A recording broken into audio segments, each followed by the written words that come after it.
나는 커도 괜찮아 견딜 수 있어. 하지만 장모님, 주녀가 괜찮다니까. 그날 밤 저는 선을 넘었습니다. 52세 장모와 35세 사위. 커다랗다는 호기심으로 시작한 행동이 단 한 번의 충동적인 선택으로 제 인생을 송두리째 바꿔버릴 줄은 몰랐어요. 안녕하세요. 황혼의 여정입니다. 오늘도 찾아주셔서 감사합니다. 좋아요와 구독은 영상 제작에 큰 힘이 됩니다. 남편이 세상을 떠난 지 5년이 흘렀습니다. 이름은 강은미. 52세인 저는 이제 혼자 사는 게 익숙해졌다고 생각했어요. 아침 7시 알람 소리에 눈을 뜹니다. 습관처럼 옆을 봤어요. 텅 빈 베개가 있었습니다. 5년째 반복되는 아침이었죠. 부엌으로 향했어요. 커피를 내리고 식탁에 앉았습니다. 4명이 앉던 식탁에 이제 혼자였어요. 토스트 한 장, 우유 한 잔. 그게 제 아침 전부였습니다. TV를 켰어요. 아침 뉴스가 나왔습니다. 앵커의 목소리가 텅 빈 거실을 채웠죠. 하지만 대답해 줄 사람은 없었어요. 설거지를 하면서 창밖을 봤습니다. 맞은편 아파트에서는 가족들이 분주하게 움직이고 있었어요. 아이를 학교에 보내는 엄마, 출근 준비하는 아빠. 평범한 가족의 아침이었습니다. 저도 예전엔 그랬었죠. 남편 도시락 싸고 딸 머리 묶어주던 그 시간들. 이제는 모두 추억이 되어버렸어요. 오후 3시쯤 딸 서연에게서 전화가 왔습니다. 엄마 잘 지내세요? 응. 잘 지내지. 요즘 뭐 하며 지내세요? 그냥 평소처럼. 친구들도 만나고. 건강은 괜찮으시고? 응. 걱정 마. 짧은 통화였어요. 5분도 채 안 됐습니다. 서연은 바쁜 사람이었어요. 대기업 마케팅팀 차장이었죠. 전화 끊고 나면 항상 허전했습니다. 저녁 6시 또 혼자였어요. 냉장고를 열어봤습니다. 김치, 계란, 두부, 면모. 혼자 먹기엔 많고 버리기엔 아까운 양이었죠. 결국 라면을 끓였어요.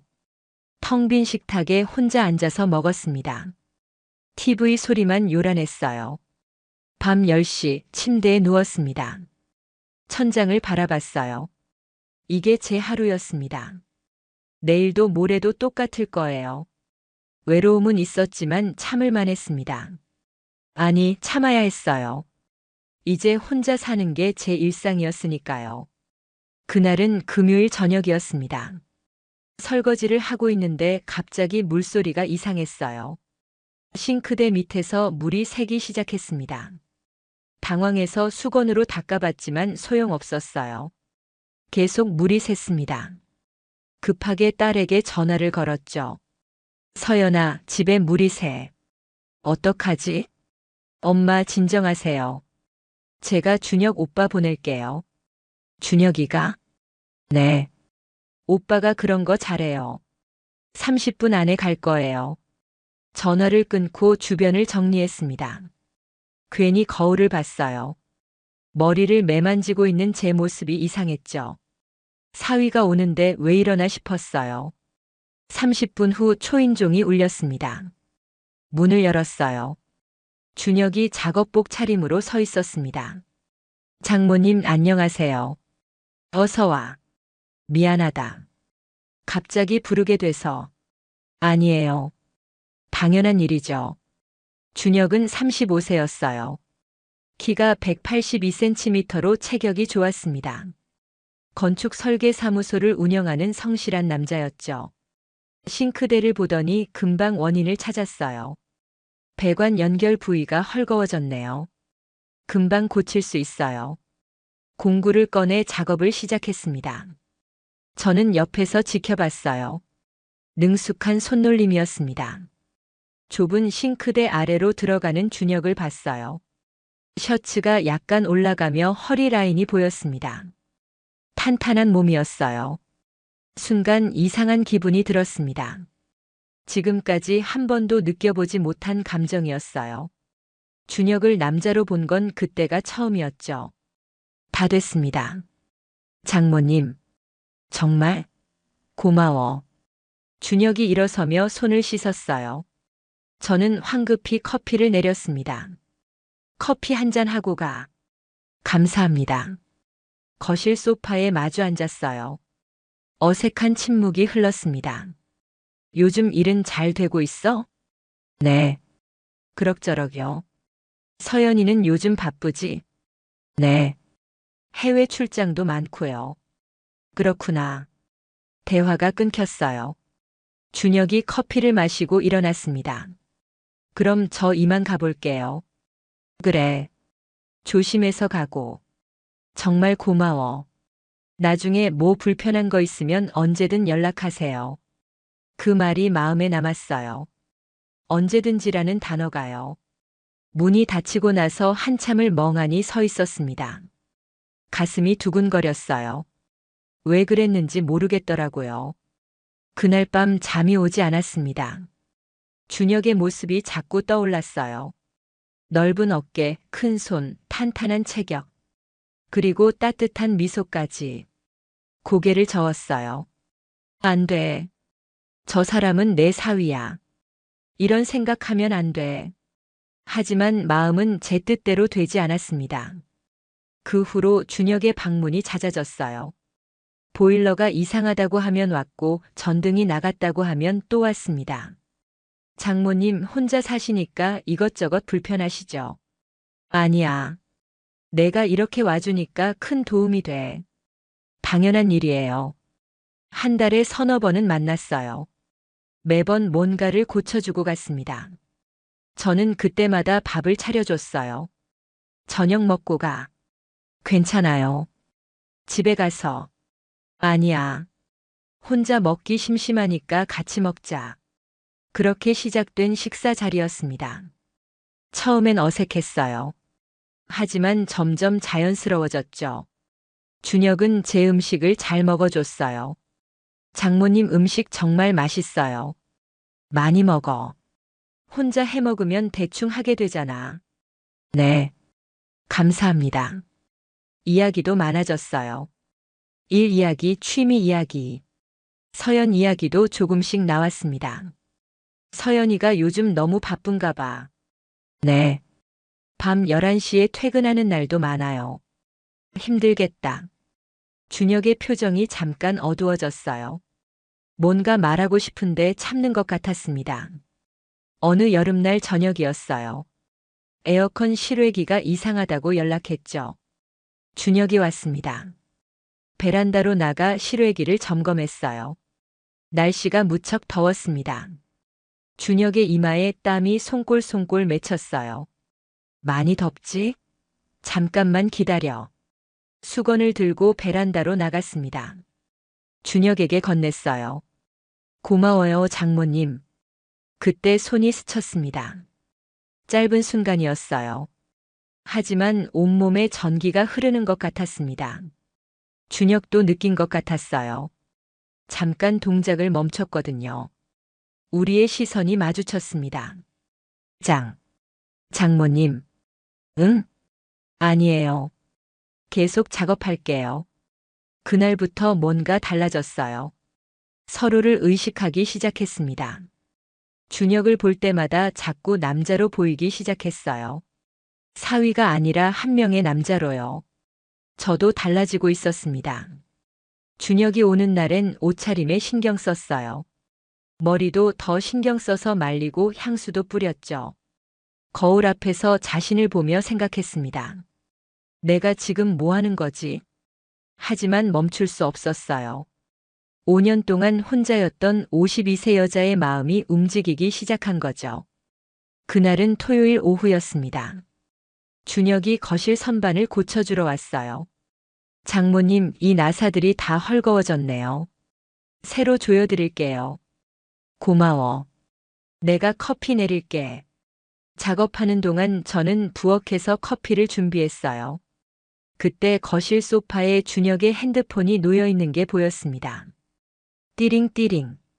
메시지 알림이 연달아 울렸어요.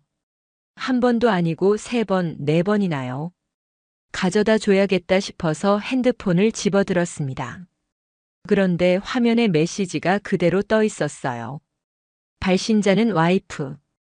그러니까 제 딸 서연이었습니다. 원래는 보면 안 되는 거였어요. 정말이에요. 하지만 화면에 뜬 글자들이 자꾸 눈에 들어왔습니다. 여보, 미안해. 어제 너무 심하게 거부해서. 손이 멈췄어요. 다음 문장이 저절로 눈에 들어왔습니다. 근데 진짜 힘들었어. 당신이 너무 커서. 크기도 부담스러운데 체력까지 너무 좋으면 나는 못 버텨. 다음엔 좀만 천천히 해줘.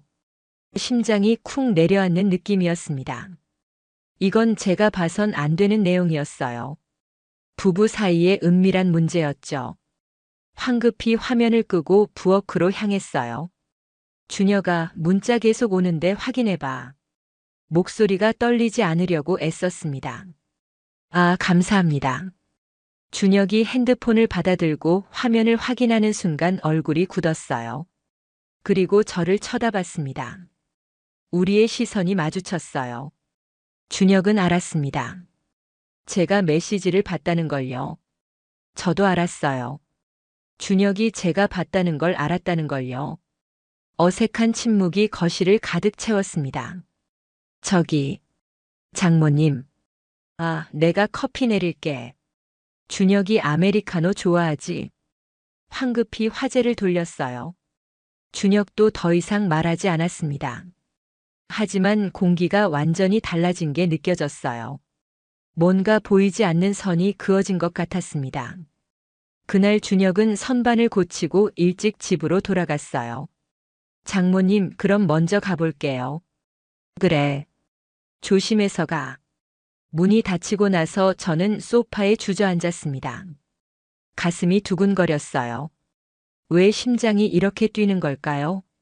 저는 52세 중년 여성이에요. 그리고 준혁은 제 사위, 딸의 남편입니다. 하지만 그날 밤 이상한 꿈을 꿨어요. 메시지에 적혀 있던 그 내용이 자꾸 떠올랐습니다. 당신이 너무 커서 크기도 부담스러운데. 새벽에 깼을 때 얼굴이 화끈거렸어요. 안 돼. 이건 정말 안 되는 생각이야. 하지만 5년 동안 혼자 지낸 52세 여자의 몸은 정직했습니다. 갈증이 있었어요. 남자가 그리웠죠. 그리고 준혁은 바로 옆에 있었습니다. 메시지 사건 이후 며칠간 준혁에게서 연락이 없었어요. 아마 부담스러웠던 것 같습니다. 하지만 일주일 후 보일러에서 이상한 소리가 나기 시작했어요. 진짜였습니다. 거짓말이 아니에요. 준혁에게 전화를 걸었어요. 준혁아, 미안한데 보일러 좀 봐줄 수 있어? 잠깐의 침묵이 흘렀습니다. 네. 지금 갈게요. 1시간 후 준혁이 왔어요. 평소보다 더 정중했습니다. 안녕하세요, 장모님. 어서 와. 어색한 공기가 흘렀어요. 준혁이 보일러를 점검했습니다. 필터를 교체하면 될 것 같아요. 그래. 고마워. 작업을 마치고 손을 씻는 준혁을 봤어요. 저는 용기를 냈습니다. 저녁 먹고 가. 아니에요. 괜찮습니다. 아니야. 이미 준비했어. 거짓말이었어요. 하지만 급하게 냉장고를 뒤져서 음식을 차렸습니다. 식탁에 마주 앉았어요. 침묵이 무거웠습니다. 저는 조심스럽게 말을 꺼냈어요. 서연이가 요즘 피곤해 보이던데. 네. 일이 많이 힘든가 봐. 그런 것 같아요. 잠시 침묵이 흘렀습니다.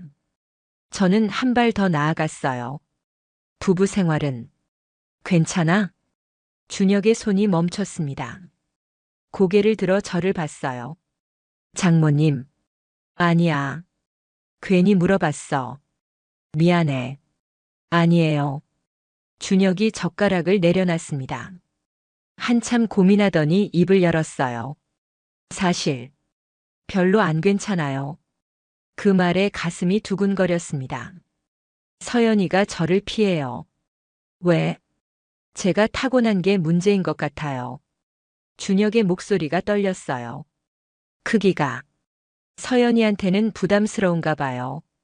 한 달에 한두 번도 힘들어 하거든요.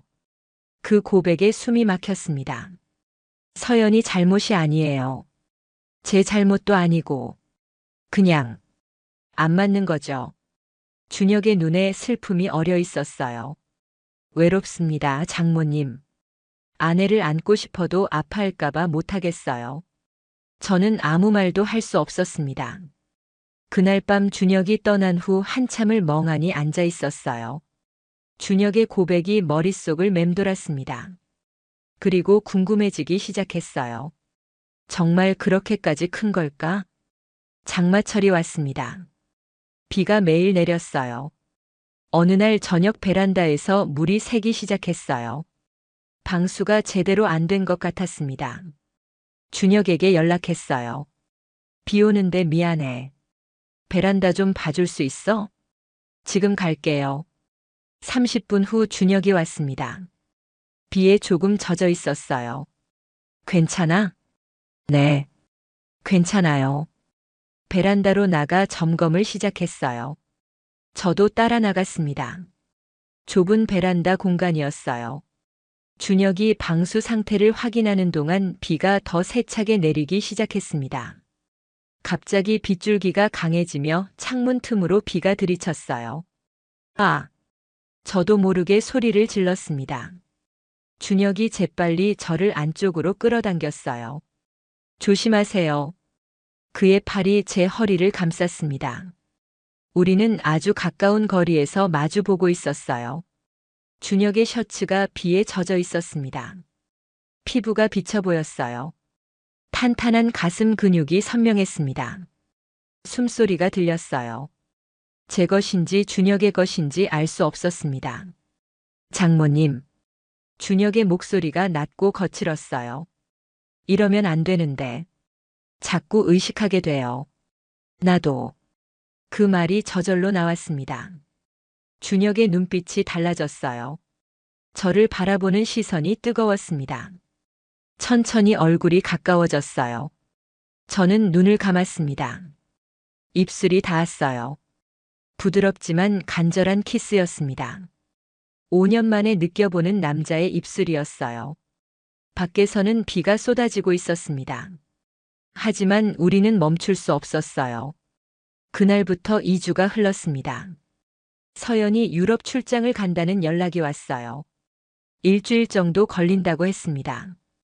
전화를 끊고 한참을 멍하니 있었어요. 그날 저녁 준혁에게서 문자가 왔습니다. 장모님, 화장실 변기가 이상하다고 하셨죠? 오늘 저녁에 봐드릴게요. 거짓말이었어요. 변기는 멀쩡했습니다. 우리 둘 다 알고 있었죠. 저녁 8시 초인종이 울렸습니다. 문을 열었어요. 준혁이 서 있었습니다. 공구 가방도 없이요. 들어와. 준혁이 들어왔습니다. 문을 닫았어요. 거실에서 마주 섰습니다. 긴 침묵이 흘렀어요. 장모님. 응. 서연이 말. 메시지에 적혀 있던 거요. 저는 고개를 끄덕였습니다. 그게 정말이야? 네. 준혁의 얼굴이 붉어졌어요. 보여줄 수 있어? 장모님. 미안해. 너무 궁금해서. 준혁이 한참을 망설였습니다. 그리고 천천히 고개를 끄덕였어요. 준혁이 천천히 벨트를 풀었어요. 제 심장이 미친 듯이 뛰었습니다. 그리고 봤어요. 숨이 막혔습니다. 서연이 말이 맞았어요. 딸이 왜 힘들어했는지 이해가 됐습니다. 이걸 서연이가 목소리가 떨렸어요. 장모님은 괜찮으실 것 같아요? 준혁이 조심스럽게 물었습니다. 모르겠어. 해봐야 알겠지. 더 이상의 말은 필요 없었어요. 준혁이 저를 안아 올렸습니다. 침실로 향했어요. 침대에 조심스럽게 내려놓았습니다. 5년 만에 느껴보는 남자의 체온이었습니다. 장모님, 천천히 할게요. 준혁의 목소리가 부드러웠어요. 하지만 처음엔 정말 힘들었습니다. 괜찮으세요? 멈출까요? 아니야. 계속해. 시간이 지나며 몸이 적응하기 시작했습니다. 나이가 들어도 몸은 적응하는구나. 그날 밤 우리는 선을 넘었습니다. 5년 만이었어요. 아니, 이런 느낌은 처음이었는지도 몰라요. 서연의 출장 기간 동안 우리는 매일 만났습니다. 처음 겪어보는 감각이었어요. 준혁과 함께 있으면 제가 살아있다는 느낌이 들었습니다. 장모님은 저를 받아주세요. 어느 날 밤 준혁이 말했어요. 처음이에요. 이렇게 편안한 거. 나도 그래. 우리는 서로를 필요로 했습니다. 하지만 시간이 지나며 문제가 생기기 시작했어요. 아침에 일어나면 온몸이 쑤셨습니다. 허리가 아팠어요. 다리에 힘이 없었죠. 52세의 몸으로 35세 남자의 체력을 따라가기엔 무리였습니다. 한 달쯤 지났을 때였어요.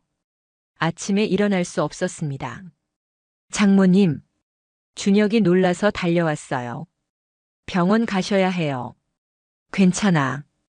그냥 좀 쉬면. 안 돼요. 지금 모시고 갈게요.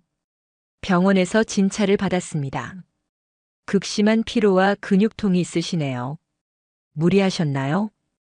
의사 선생님이 물었어요. 저는 대답하지 못했습니다. 나이를 생각하셔서 무리하지 마세요. 면역력도 많이 떨어져 있어요. 약을 처방받고 나왔어요. 준혁이 미안한 표정으로 저를 봤습니다. 장모님, 제 잘못입니다. 아니야. 제가 너무 무리하게 한 거예요. 준혁아, 나도 원했어. 하지만 저는 알았어요. 제 몸이 한계를 말하고 있다는 걸요. 2개월이 지났습니다. 어느 금요일 저녁 서연에게서 전화가 왔어요. 엄마, 내일 저녁 시간 되세요? 응, 왜? 오랜만에 우리 셋이 외식하자. 요즘 엄마 너무 자주 혼자 계시는 것 같아서. 가슴이 철렁 내려앉았습니다. 괜찮아, 너희 둘이. 안 돼요. 가족이 함께 밥 먹는 게 얼마만이에요. 오빠도 찬성했어요. 그래, 알았어. 전화를 끊고 떨리는 손으로 준혁에게 문자를 보냈어요. 내일 저녁. 어떡하지? 준혁의 답장이 왔습니다. 최대한 조심하겠습니다. 그날 밤 잠을 이루지 못했어요. 토요일 저녁 7시 서연이 예약한 이탈리안 레스토랑에 도착했습니다. 조용하고 따뜻한 분위기였어요. 테이블에 앉았습니다. 서연과 준혁이 나란히 맞은편에 제가 앉았어요. 오랜만에 이렇게 셋이 모이네요. 서연이 밝게 웃었습니다. 그러게. 저는 억지로 미소를 지었어요. 엄마는 뭐 드실래요? 파스타? 리조또? 난 아무거나 괜찮아. 오빠는? 전 스테이크요. 그럼 파스타 2개, 스테이크 1개 시킬게요. 평범한 가족의 평범한 주문이었습니다. 요즘 회사에서 프로젝트 하나 따냈어요. 그래? 우리 딸 대단하네. 오빠 덕분이에요. 밤늦게까지 자료 정리 도와줬거든요. 준혁과 제 시선이 잠깐 마주쳤어요. 저는 고개를 돌렸습니다. 당연한 거지. 엄마도 요즘 어떻게 지내세요? 심심하진 않으세요? 괜찮아. 친구들도 만나고 그래. 음식이 나왔습니다. 엄마, 이거 맛있어 보이죠? 그러네. 잘 먹겠습니다. 맛있게 드세요. 준혁의 목소리였어요. 세 사람이 포크를 들고 식사를 시작했습니다. 지극히 평범한 가족의 식사 풍경이었어요. 다음 달에 제주도 가려고 하는데 엄마도 같이 갈래요? 너희 둘이 가. 신혼여행도 아니고. 결혼한 지 벌써 3년인데 무슨 신혼여행이에요. 서연이 준혁의 팔을 꼬았습니다. 그치, 오빠? 응. 그 순간이었어요. 서연이 준혁의 팔을 꼬고 있는 모습을 봤습니다. 준혁이 서연을 바라보는 눈빛도 봤어요. 평범한 가족이었습니다. 딸과 사위, 그리고 장모. 이게 정상이었어요. 이게 우리의 원래 모습이었죠. 저 둘이 부부고 저는 엄마였습니다. 가슴이 무너져 내렸어요. 내가 뭘 한 거지? 엄마, 왜 그래요? 안 드세요? 아니야. 먹고 있어. 표정이 안 좋으신데. 어디 불편하세요? 괜찮아. 그냥 생각이 좀. 장모님 괜찮으세요? 준혁이 조심스럽게 물었어요. 응. 화장실 다녀올게. 자리에서 일어났습니다. 화장실 세면대를 꽉 잡았어요. 거울 속 제 얼굴을 봤습니다. 눈가에 주름, 지친 표정. 손을 떨며 물로 얼굴을 씻었어요. 내가 미쳤구나. 저 둘 사이에 내가 끼어든 거야. 딸의 남편이야. 내 사위라고. 눈물이 흘러내렸습니다. 입을 손으로 막고 소리 죽여 울었어요. 몇 분 후 화장을 고치고 나왔습니다. 테이블로 돌아왔어요. 엄마, 오래 걸리셨네요. 괜찮으세요? 응, 괜찮아. 디저트 주문했어요. 엄마 좋아하시는 티라미수요. 고마워. 준혁이 저를 쳐다봤어요. 저는 눈을 피했습니다. 준혁도 뭔가를 깨닫는 표정이었어요. 엄마, 담주에 집 한번 갈게요. 그래. 와. 요즘 오빠가 엄마 챙겨드리느라 힘들었죠? 아니야. 준혁이가 잘해줘서. 감사해요, 오빠. 엄마 혼자 계시는데 이것저것 고쳐주고. 당연한 일이에요. 식사가 끝나고 주차장으로 걸어갔습니다. 서연이 저희 두 사람 사이에서 팔짱을 꼈어요. 저와 준혁은 서로 눈을 마주치지 못했습니다. 준혁이 운전해서 제 집 앞에 먼저 내려줬어요. 엄마, 조심히 들어가세요. 그래. 너희도 조심히 가고. 안녕히 들어가세요, 장모님. 응. 차창 너머로 차 안을 봤습니다. 서연이 준혁에게 뭔가 이야기하며 웃고 있었어요. 준혁도 고개를 끄덕이며 답했습니다. 평범한 부부의 모습이었어요. 차가 출발했습니다.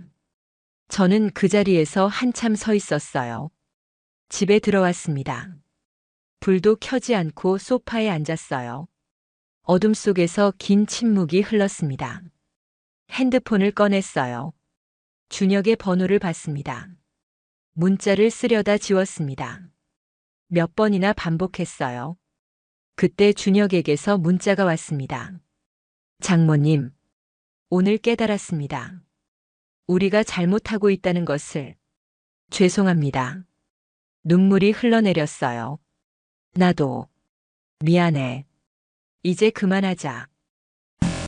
네. 일주일 후 준혁이 집에 왔습니다. 마지막으로 고쳐야 할 것이 있다며요.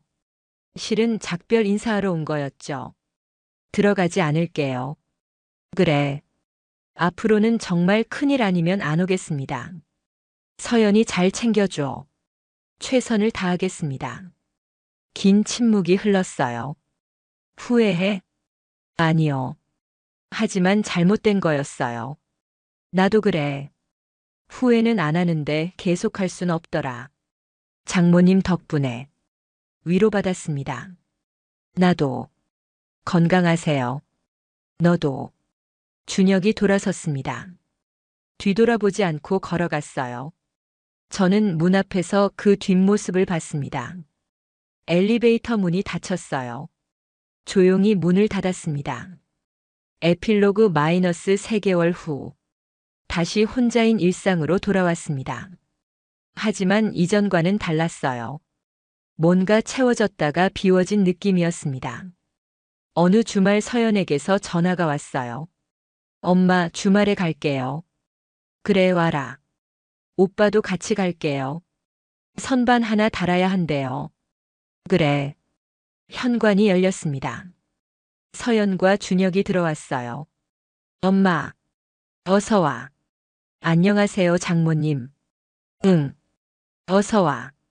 세 사람이 제가 차린 밥상에 앉았습니다. 평범한 대화가 오갔어요. 더 이상 어색하지 않은 거리감이었습니다. 준혁이 선반을 다는 작업을 했어요. 저는 물 한 잔을 건넸습니다. 감사합니다. 응. 더 이상의 말은 없었어요. 적절한 거리였습니다.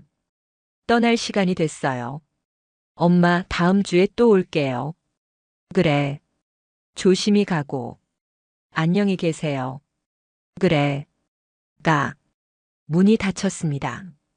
다시 혼자였어요. 소파에 앉아 차 한 잔을 마셨습니다. 창밖을 봤어요. 우리는 제자리로 돌아왔다. 딸과 사위, 그리고 장모로. 그게 맞는 거였다. 남편 사진을 꺼내 들었어요. 여보, 난 잘못된 선택을 했어. 하지만 후회는 반만해. 사진 속 남편은 여전히 환하게 웃고 있었습니다. 창밖엔 가을 햇살이 따뜻했어요. 짧았지만 나도 사랑받았었다. 그걸로 충분해. 혼자지만 괜찮았습니다. 삶은 계속되니까요. 오늘 준비한 이야기는 여기까지입니다. 어떤 사랑은 시작되어선 안 되는 것. 어떤 행복은 누군가를 아프게 한다는 것. 하지만 삶은 계속됩니다. 각자의 자리에서 각자의 방식으로요. 마지막까지 시청해주신 분이 계시다면 구독과 좋아요 눌러주시고 댓글로 잘 들었어요 남겨주시면 저에게 큰 힘이 됩니다. 다음에도 더 좋은 이야기로 찾아뵙겠습니다. 감사합니다.